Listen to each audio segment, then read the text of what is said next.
Okay, do you have any midterms on any of these dates? This is Monday, Thursday, Monday, Thursday.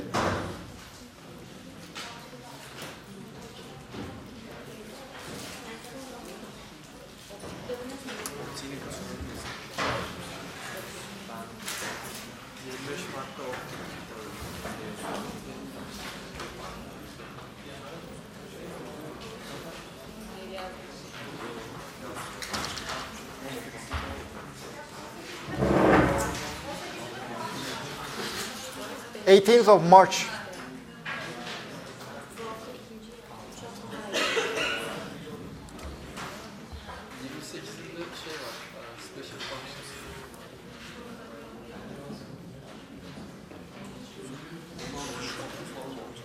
Okay, so our first midterm will be on 21st of March. Any midterms in April?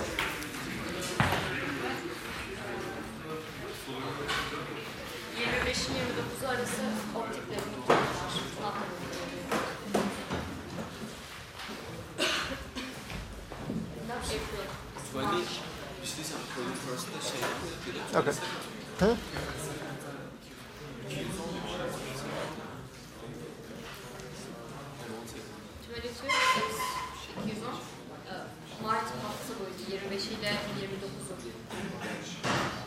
Okay.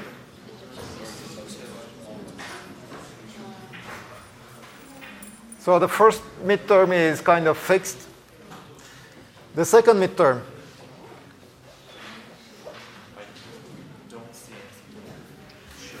Well, I would go for 18th if there is nothing. Or let's go for 18th. No.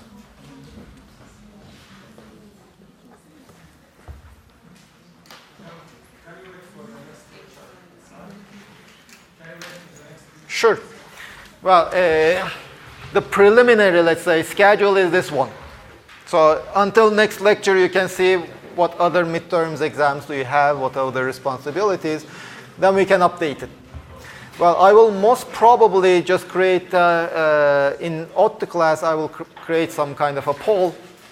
So whoever chooses the most, I will just respect the choice of the majority of the students. On these days, we will have the midterm during class. It will be 2 hours. Half of you will be here. Half of you will be, I think, P1 or P2. One of those classes was empty. So we can just divide into 2 classrooms and do it during the class hour.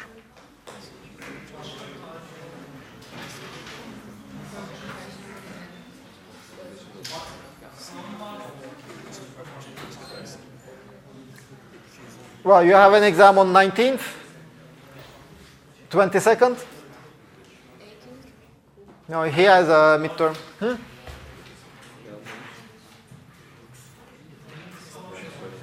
Okay, so, preliminary schedule. Well, on one hand, I prefer the Mondays, because so that during the weekend you will have a time to study for the exam. On the other hand, I don't prefer the Mondays. You should have some rest for the weekend. So I'm kind of undecisive. We have classes before the lectures, so our brains will be very tired. No, it will be during the lecture. We won't have lecture on the day of the exam. Just the day before.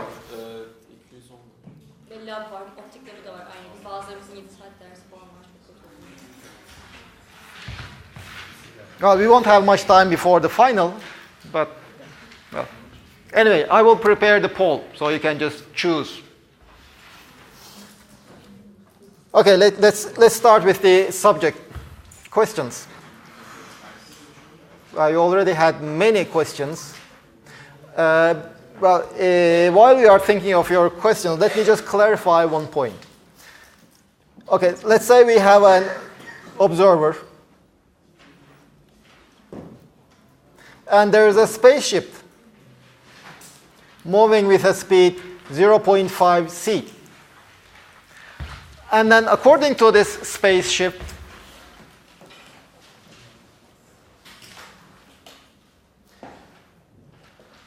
it just throws a, let's say, a missile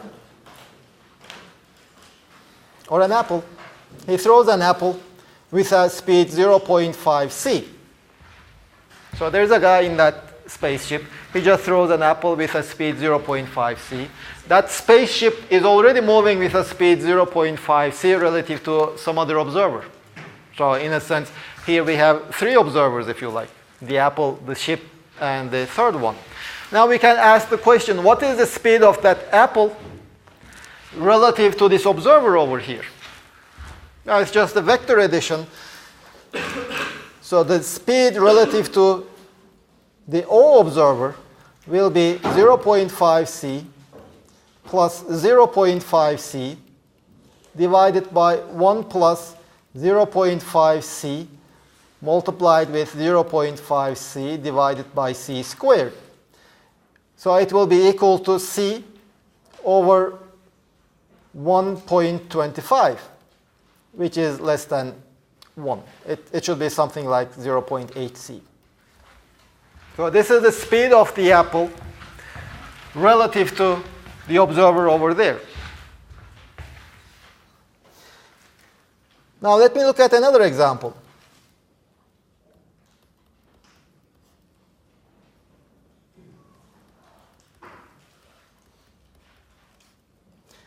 I have my observer over here. This time, let's imagine we have 2 spaceships. There is a spaceship over here moving towards the right with a speed 0.5 c. There is another spaceship over here moving with a speed 0.5 c. So again, we have 3 observers. The observer here, the observer over there, and the observer over here. Now I can ask the question, what is the speed of this ship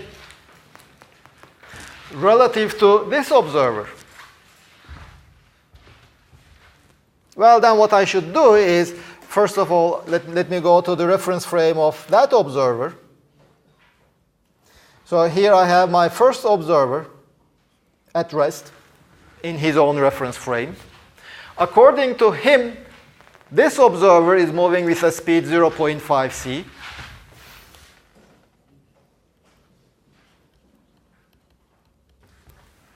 And then we have the second ship is moving with a speed 0.5 c relative to this observer, seen by this observer. That's exactly the previous problem. So you just add these speeds. The only difference is both speeds are now pointing in the opposite direction. So the speed of that ship relative to this observer will be just c over 1.25. Now let me ask a different question.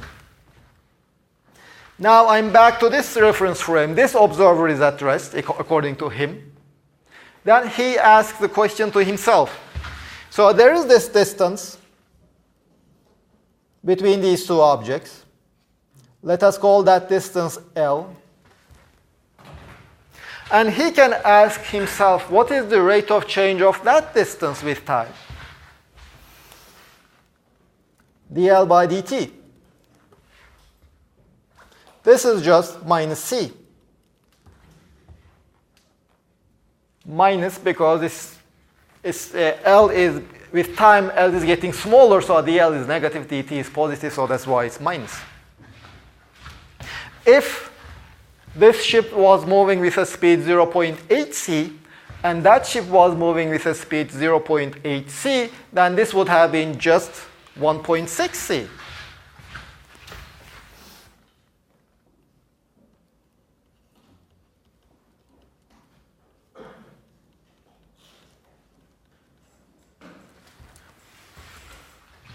I'm just adding them. I'm not doing velocity addition. Why not?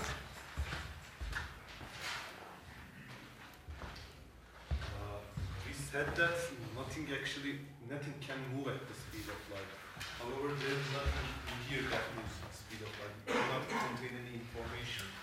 Well, you see, dl by dt is not the speed of some object. It is just how much L changes. Well, L changes by in a time dt. Well, L changes by 0.5 c times dt due to the motion of that ship, and it is changing by 0.5 c times dt due to the motion of that ship. We are all measuring everything in a single reference frame. So there is no moving from reference frame to reference frame. There is a single reference frame in this problem. But in the other problems,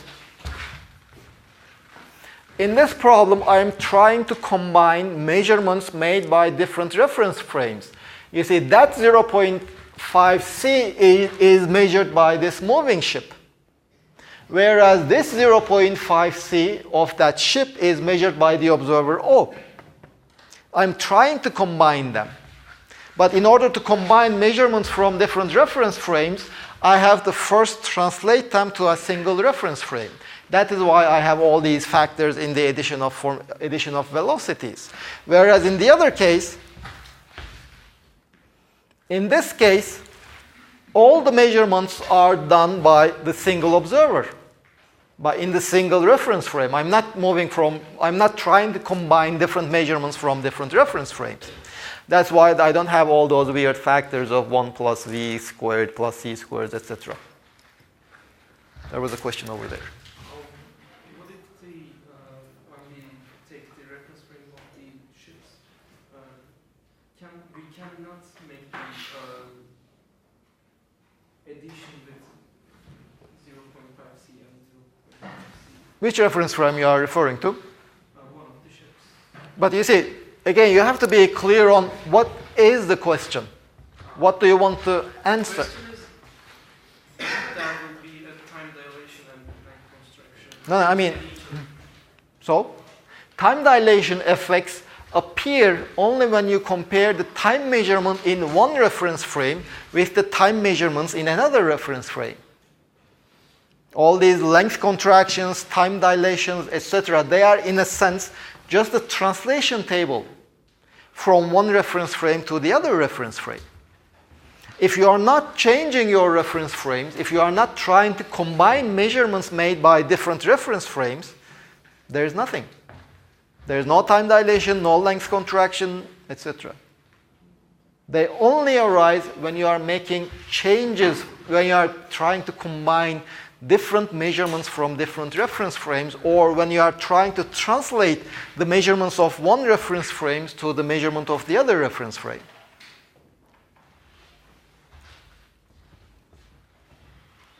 What if we think as a spaceship tries to understand the other spaceship, how much speed it has, and then we are going to a different reference frame, and we have to translate the measurements. You say 0.5 c and this 0.5 c, they are all measured in the reference frame in which this observer is at rest. If you ask the question, okay, what is the speed of that ship measured by this observer over here, then we are basically going to a different reference frame. So when you are going to a different reference frame, you have to translate your measurements. If you make the translation, the speed of that ship observed by the observer in this ship will be just around 0.8 c.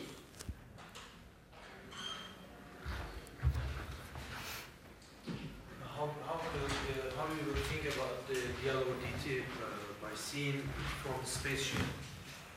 We just look at like 0.5 and 0.8.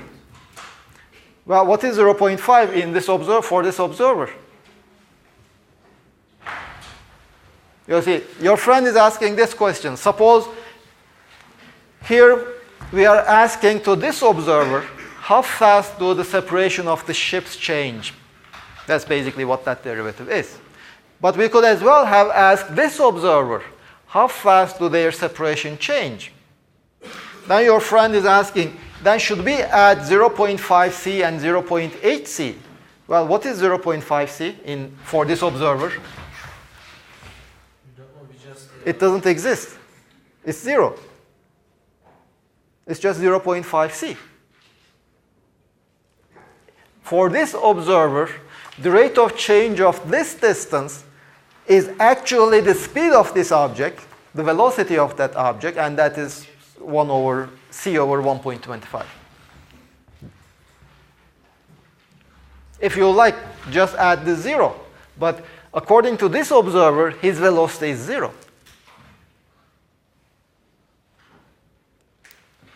Can we say, in a sense, we go back to Galilean relativity in this example?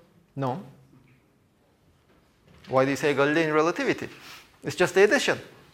It's not the addition of velocities, by the way. It just turns out to be the addition of the algebraic sum of these two velocities. But that is this doesn't correspond to the velocity of anything. In certain reference frames, it might coincide, but it doesn't mean it is the velocity. Can you solve the same problem for one of the observers who is in the spaceship?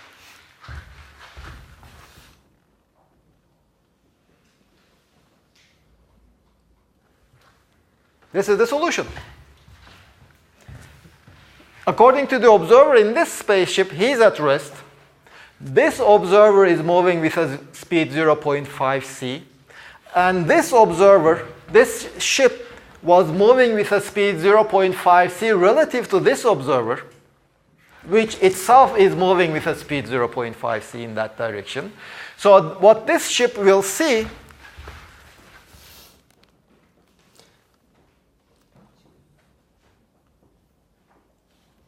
So this ship is at rest. Well, in its own reference frame, it is at rest. This observer is moving with a speed 0.5 c. This spaceship is moving with a speed 0.8 c. If this is the distance, let's say L prime, the L prime by dt prime will be just 0.8 c minus.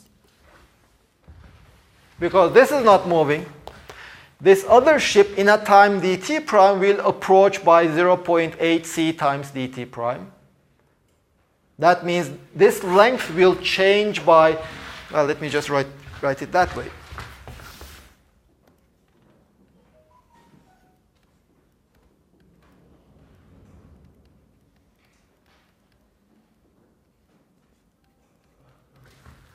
Well, this is the definition of velocity.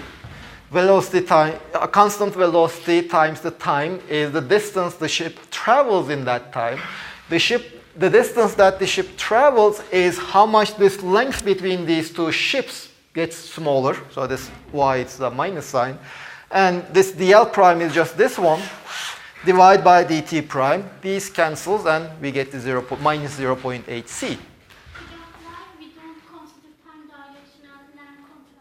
The time dilation, length contraction, all those effects, you see here, in this addition of velocities, time dilation and length contractions are all taken care of here. When we drive the velocity addition expressions, we already took them into account. Will ds over dt say ds is the distance between the observer and the other spaceship? Which observer? The below observer. Okay. Say the distance between the observer and the ship is s. Will the ds over dt will be 0.3c? So let's say, nice question. So let's say let's call this distance s. So your friend is asking, what is ds by dt? Isn't it simply 0.3? Minus 0.3c. Why minus 0.3c? Basically, it is minus 0.8c times dt prime. Because this is, in a time dt prime, this will approach to my observer by this much. I'm just measuring everything in a single reference frame. I'm not going from one reference frame to the other one. So there is no time dilation, there is no length contraction, nothing. I am fixed in a single reference frame. I'm looking at the problem from the perspective of a single reference frame, and I'm not comparing it with somebody else. So this will be the distance that this ship moves. The observer will move, will try to increase s. That's why it's a plus. And it will move a distance 0.5 c times dt prime divided by dt prime. This is just minus 0.3 c. You see, I repeat again. In this problem, I am not comparing one observation made by one reference frame to another observation made to the same observation made in a different frame. I'm not switching frames. I'm not comparing objects measured in different frames. I'm not adding them. Since I'm not going from reference frame to reference frame, there's no time dilation, there's no length contraction, nothing. Everything is already measured in a single reference frame.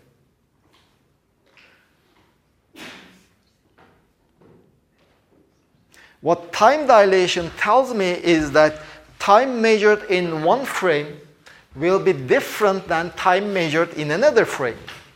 Similarly, the length contraction also tells me the same thing. The length measured in one frame will be different than the length measured in a different frame.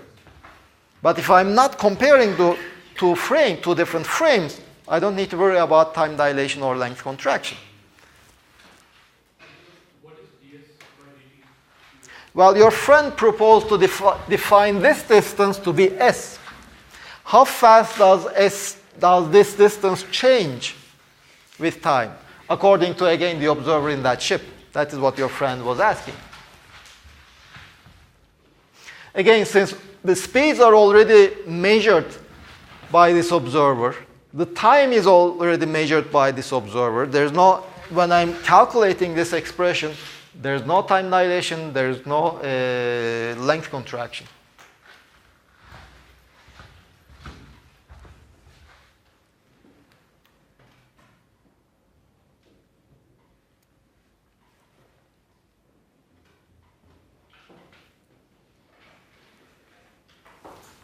So let's suppose these spaceships can meet each other in the middle or somewhere. Okay. So both of the observers standing still observer. So this dl and dt must be consistent. Consistent between whom? So they both observers, but how it's going to be. What do you mean? Ya bunlar şimdi çarpıştığı zaman bizim sonuç olarak bunların birbirine benzer olduğu, yani sonuç olarak değişiklikler olacak işte. Yani contraction time değişikliği gibi. Ama biz bunları mesela nasıl karşılaştıracağız şu an? Well, let's see. Yani çünkü birisinde C iken diğerinde 0.8 C. Let's see. For this observer,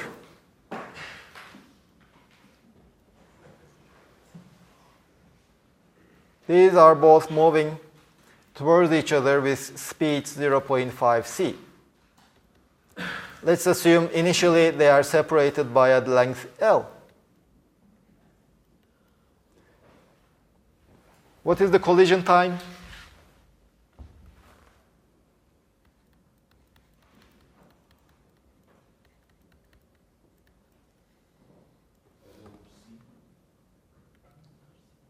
It's just L over C. This will be the collision time. Because the L is decreasing at a rate C. So the total length is L. The amount it reduces, it is decreased per second is given by C. So L over C gives me the total time. After this much time, both ships will collide. Right across this observer, assuming the observer is right at the middle. Okay, let's go to a different reference frame now. Here, this ship is at rest. Now, the other ship is moving towards this ship with a speed C over 1.25.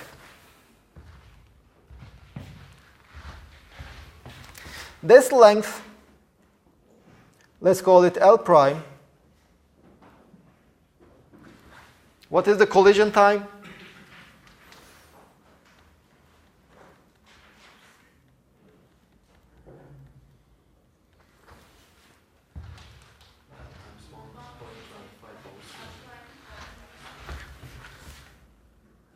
L prime over C over 1.25 or 1.25 L prime over C.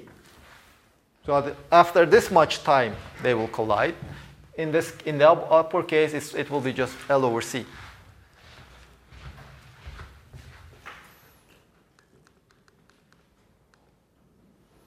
Now, what would you like to do?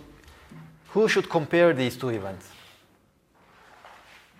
The observer in the ship or the eye?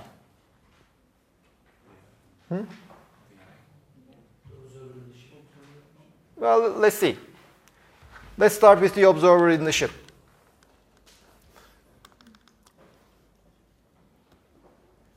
This is the eye.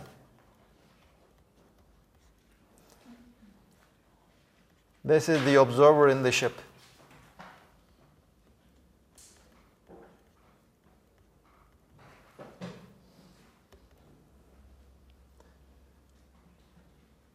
Let's call it OS. Let's call this TE. Now, the observer in the ship.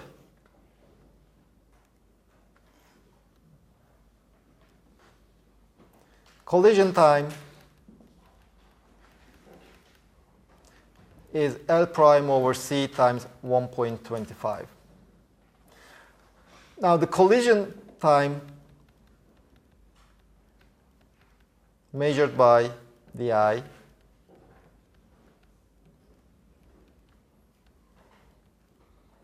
was L over C.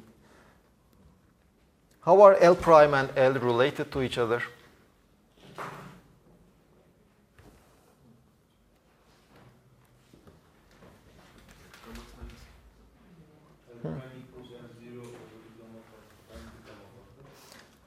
Well, the L measures the distance to be L. Well, the I measures the distance to be L, so it will be length contracted in the other reference frame. So it will be square root of 1 minus the speed of the I squared divided by C squared times L, which is 1 minus the speed of the I is 0.5 C, so it is 0.25 times L, or this is square root of 0.75 times L.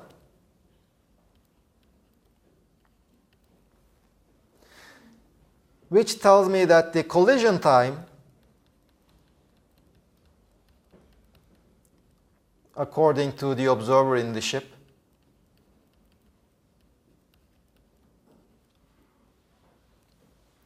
is 1.25 times L prime is square root of 0.75 L over C.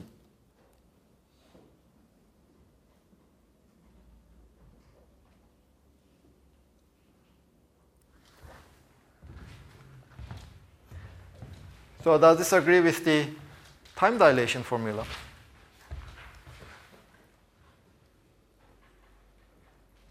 Well, let's see. Using time dilation,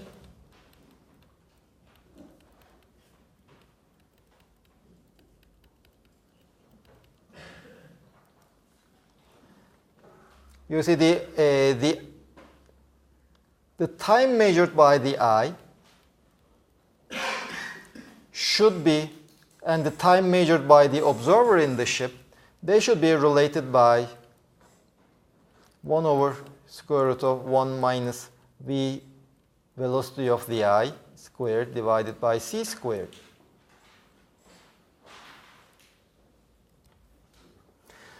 Well, time measured by the observer on the ship is 1.25 times square root of 0.75 L over C.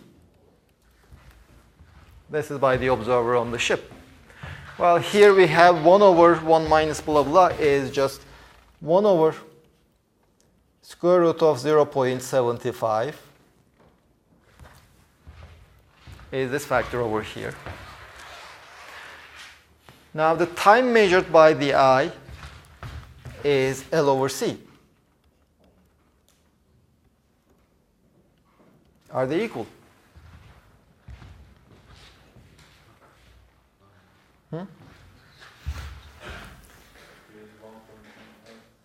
So 1.25, is it equal to 1 over 0.75? Well, this is not. So what is wrong?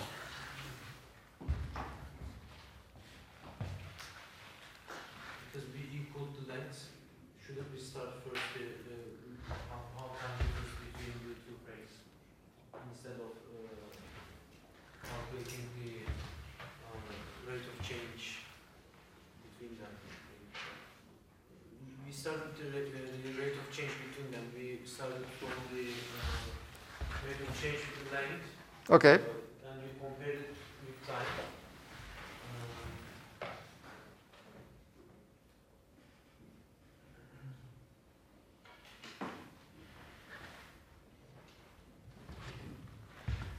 So you are saying, is this wrong? Do you agree with this? It's wrong. Okay, what's your proposal? What is the collision time according to the observer in the ship?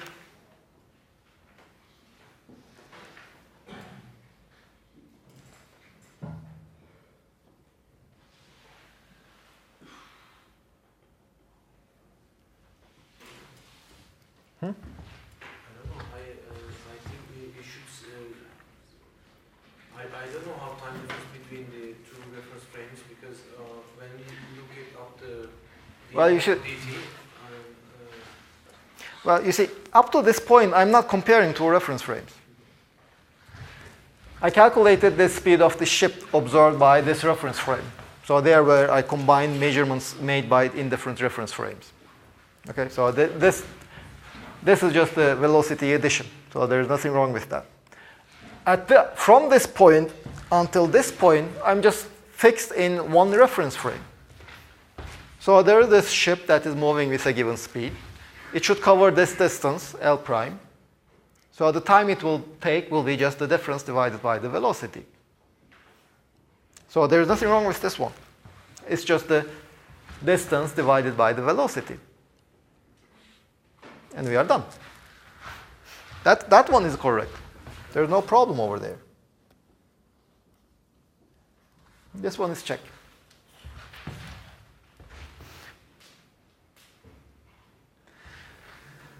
Well, this is also the same thing. I just have two ships moving towards each other. Each one will be covering 0.5 c times t in a time t. So if I add them up in a time t, they will be approaching each other. They will be closer to each other by c times t. So L over change in the length divided by the change in the time is just c. So the total time it takes will be just L over c. There is nothing wrong with that also.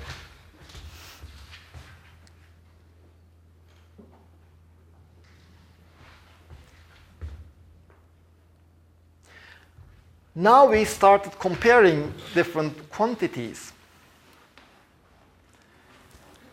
So L prime is measured by the observer on the ship. L is measured by the eye. And we claim that this is how they would be compared, how they should be compared. shouldn't the L prime bigger than L? Why? Because I think we should switch the gamma factor by multiplying by L prime because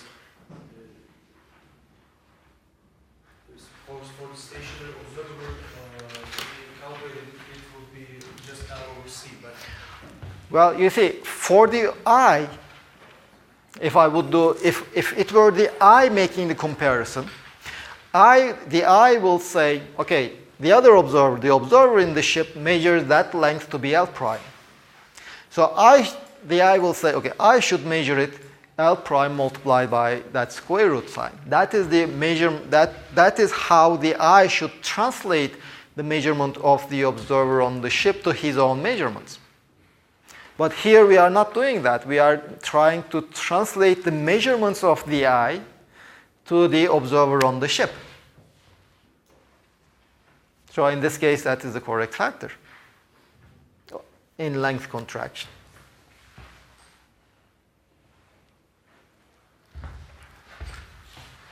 What if they don't agree with the amount of the time? They will not.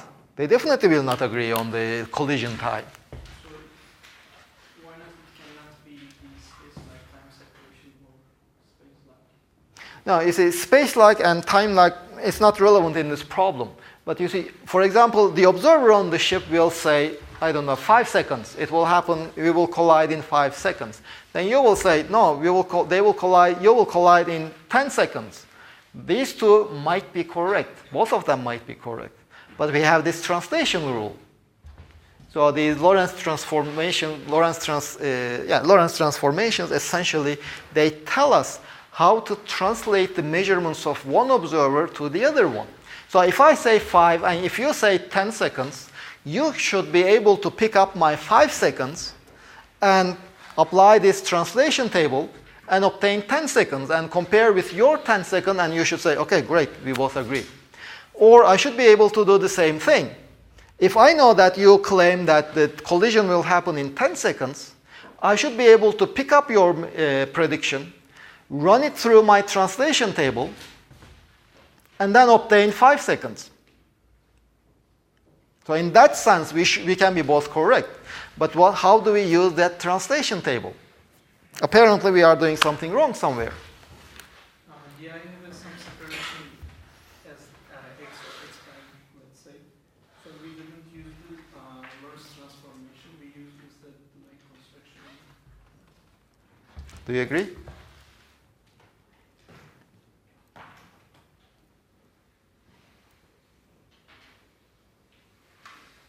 So you see, we had this Lorentz transformation rules. Okay, we had this length contraction and time dilation rules. Then we had the Lorentz transformations. But first we had some kind of a difficulty in applying Lorentz transformations to derive the length contraction and time dilation. Because basically the length contraction multiplying by the square root and time dilation that dividing by that square root had additional assumptions, which basically meant that for length contraction, you have to make sure that you are measuring the endpoints at the same time. And for time dilation, you may have to make sure that you are measuring the time at the same point. So your friend is claiming that maybe we are making some mistake in using this length dilation and length contraction and time dilation here. And he's proposing that if we use the Lorentz transformations properly, we shouldn't be having this difficulty.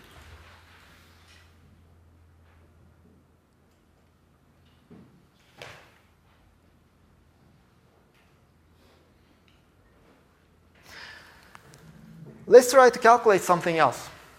We said that there was something invariant.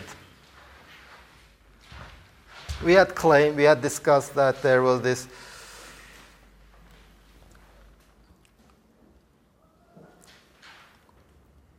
if we have two events,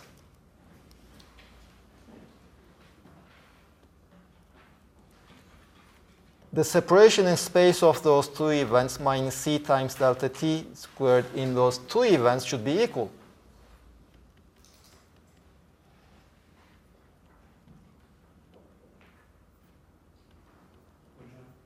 Yes? We talked about why we are subtracting, not summing up these values. But I'm confused.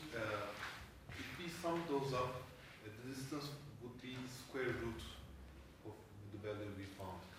Why not this is the case here? You see, it's not my choice. So apparently, if you look at the Lorentz transformation, there's a transformation law we have, which we derived using the laws of nature, like this. The law should be the same in every reference frame, and the speed of light should be the same in every reference frame. And once we have those transformation laws, if you just transform these quantities from one reference frame to the other one, only if you have the minus sign this combination doesn't change from reference frame to reference frame. If you have the plus sign, then what you obtain is not invariant. It changes from observer to observer. That is why I'm not really I'm not choosing this minus sign. I have to put the minus sign in order to obtain something invariant. Well, if you would like to define something with a plus sign, just go ahead, but it just doesn't make any sense. My actual conclusion was square root. Well, you see, this is not positive definite.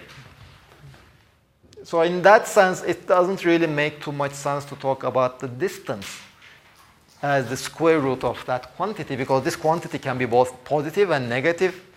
And even if this quantity is 0 for 2 points, those 2 points need not be the same points. This quantity doesn't satisfy the properties of a distance function. And in one page I saw that, let me ask this first, does it have something to do with hyperbolas? Well, yes. It turns out to have the geometric properties has that property with hyperbolas. Let's not go into that much detail. Now let's look at this quantity. Well, you see, if in this problem we might have made a mistake in obtaining, I don't know, this speed, for example. It might be wrong. Who knows?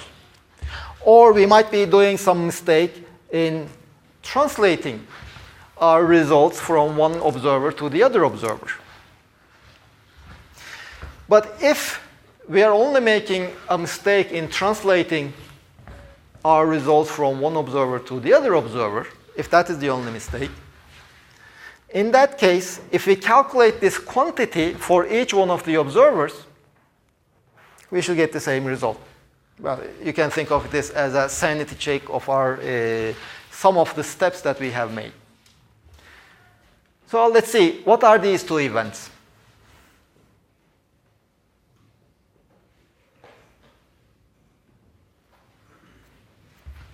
We say delta x is different from the reference frame to reference frame. Delta x will be different from reference frame to reference frame. But that combination should not be different from reference frame to reference frame.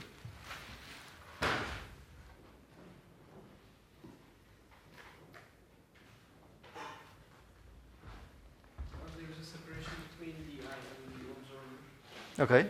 So we must contain this information to those Lorentz transformations. No, I'm not going. Well, I will be leaving it to you to do the Lorentz transformations. Now, my question now is, let us calculate this quantity in two different reference frames. And so maybe we will be able to find the mistake in our derivation. Now, of course, this quantity, you see, when we are talking about events, we are actually talking about points, positions in space, and time, measured by some observer. Now, here we are looking at the differences in the position of two events and the time between two events. So what should be those two events for each one of the observer? For spaceship, delta x should be 0, but it should have a time quantity. No, you see, let me define the events. You want the observer. The first event is that the spaceship is at a distance L prime at the time t is equal to 0. The second event is that the spaceship is at a distance 0 at the time given by this quantity. Those are my two events. So let us calculate it.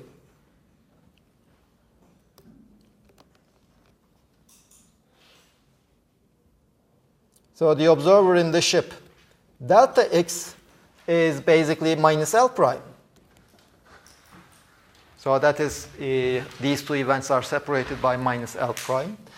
And delta t is just L prime over c times 1.25. So delta x squared minus c times delta t squared will be equal to L prime squared times 1 minus 1.25 squared. This is for the observer in the ship. Now let's look at the eye. Now for the eye, the same events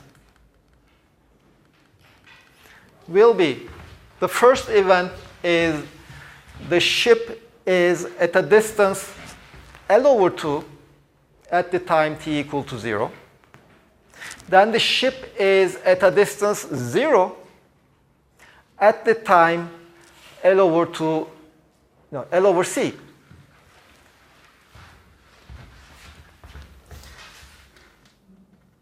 For the eye, delta x is just minus L over 2, because the ship just covers half the distance. Delta t would be just, it covers L over 2 distance with a speed c over 2 L over c.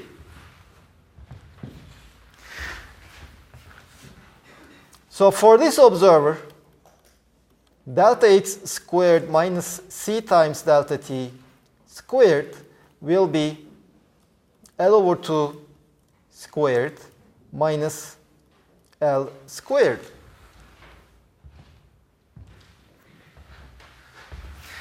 This will be equal to L squared times,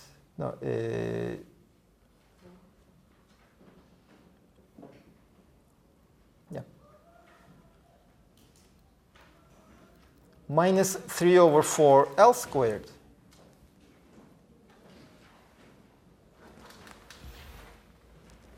Now the question, 3 over 4 L squared, this should be equal to 1.25 squared minus 1 times L prime squared. Well, let's do the algebra. This is 1 over 4, or let me write it this way, 5 over 4 squared minus 1. This is L prime squared, which is equal to 1 over 4 times 9 over 4 L prime squared. So 3 over 4 L squared should be 1 over 4 times 9 over 4 L prime squared. These 4's cancel. The 3's cancel one of these. So L is equal to 0.75 L prime.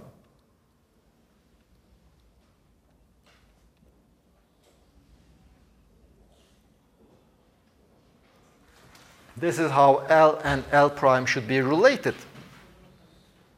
Well, let's see how were they related. We did something wrong there in that comparison.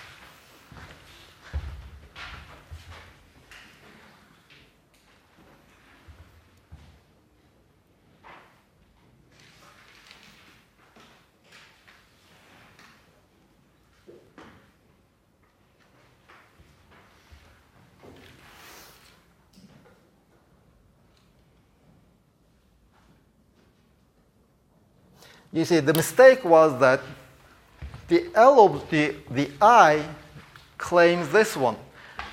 At the same time, the ships are separated by this distance, L. But the eye, the observer on the ship, says that, no, you measured that distance L, but not at the same time. So he should also take that into account.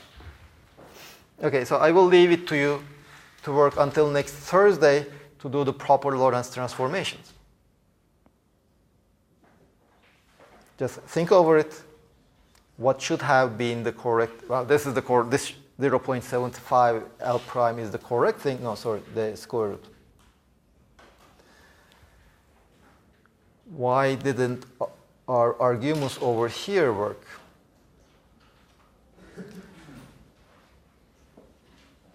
No, did we get? No. You see here, we said that L prime is equal to 0.75 L. But here, this is L is equal to 0.75 L prime. L and L prime, their positions have been exchanged. We solved the muon question and we solved stationary observer. You'll see the difference between the meters. We'll see bigger than the L prime. Then we said the L prime should be bigger than the L. Like for muon, the time difference, because of the time difference, the distance would be shorter. Okay. But the stationary observer will see the difference very large. But you see, here the problem is this one. Most of you had specified it in the pre-reports. How do you use which transformation law? We are saying that the eye measures the length separation L. Now the eye is moving. If the eye is moving, then the observer on the ship should see the length measurements of the eye to be shortened. It should be contracted. So our first guess was, okay, the eye is moving. The eye measures the length L. So the observer on the ship should measure the same length to be this much, square root of this quantity times L.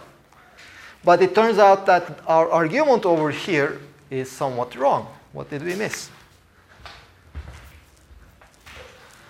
The problem here is the observer of the ship says that, argues that the eye is moving with 0.5 c. Okay. So according to him, the distance that the eye will observe will be shorter. So for the eye, it's just on the opposite. So the ship is moving 0.5 Okay. c. So that's always what we say. So the eye argues that the ship will see the length will be shorter. So they are just saying the same thing, but for each other.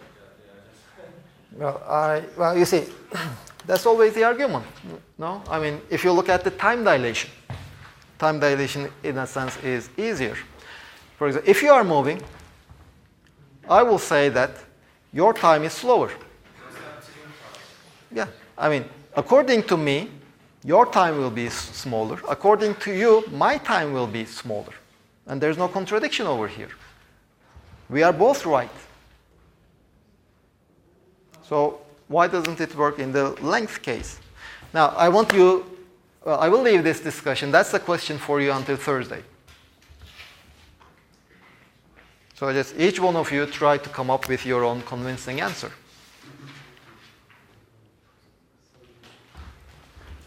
So I will just close this subject now. No. Now, any questions? Not answers, but questions. Hocam biz karşılıklı baktığımızda iki taraf da daha yavaş olabiliyorsa o zaman biz üst tarafta nasıl iki tane 0.5C'yi topladık ben oraya anlıyorum. Yani yine aynı şeyi yaptık. Yine birisi öteki tarafa bakıyordu, öteki taraf çok hızlı gidiyordu ama biz ikisini direkt toplayabildik. Yani, Which one? Here.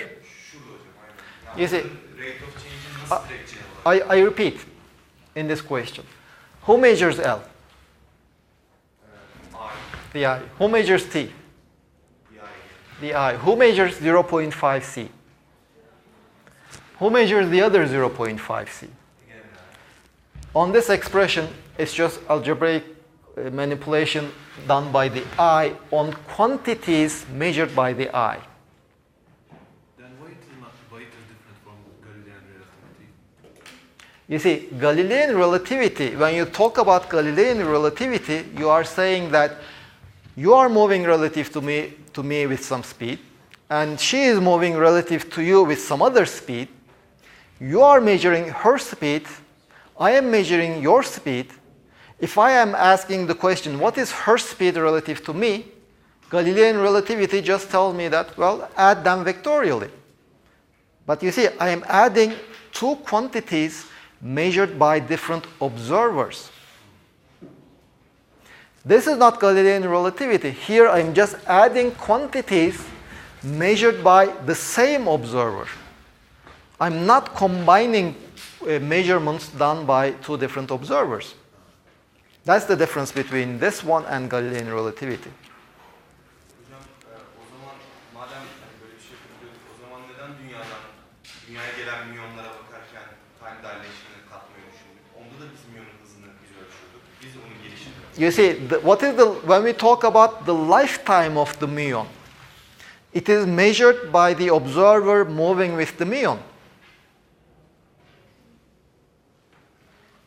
But then if I want to calculate the distance it travels, I have to multiply its speed measured by me, not by the observer moving with the muon, multiply that velocity with the lifetime of the muon measured by me.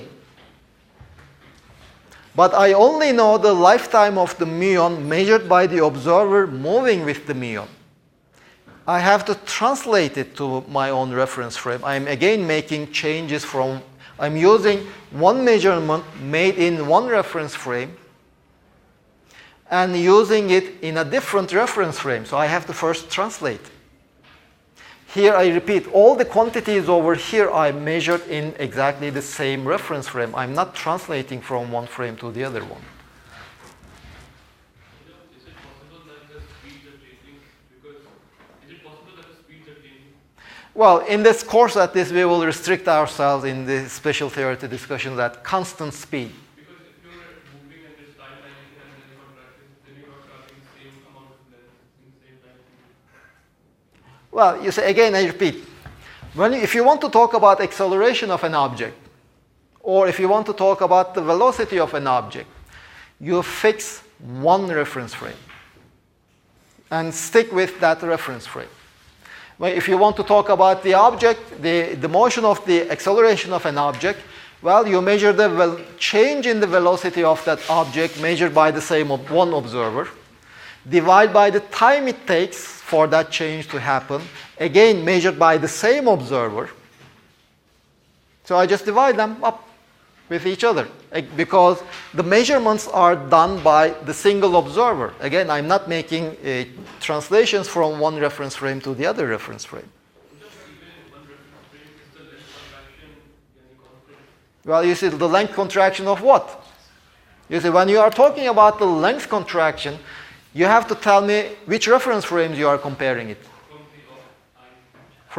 Well, are we in this eye? So what? I mean, the eye measures the distance that covers in a given time. It can determine its velocity at any given time. And the eye can still measure how much the velocity changes with time, divided by the time. So the eye is stationary. It's just comparing quantities or manipulating quantities that it measured. There is no length contraction. But if you say that, okay, but in the ship, there is an object of length 1 meter. As its velocity is changing, it will get shorter and shorter and shorter. So what? That's not how I define the velocity or how I define the acceleration.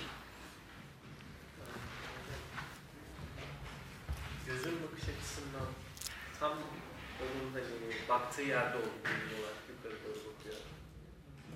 Geminin reference frame'inden gözle hareket ediyor. Okay. Gözün event gene geminin bakış açısından gözün tam baktığı yerde mi olacak, gözle kayıyor bu sırada. Biz bu şeyi dahil ettik mi? Hani geminin bakış açısından gözün tam baktığı yerde olmalı. The angles. So how do the angles translate from one reference frame to the other reference frame? Well, how do you define the angle? Look at the tangent of the angle. Let's look at some direction.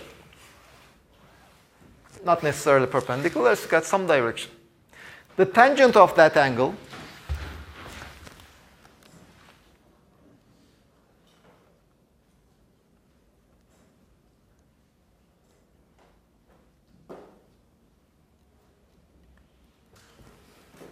the tangent of that angle measured by this eye will be different than the tangent of the same angle measured by the observer, because this length will contract.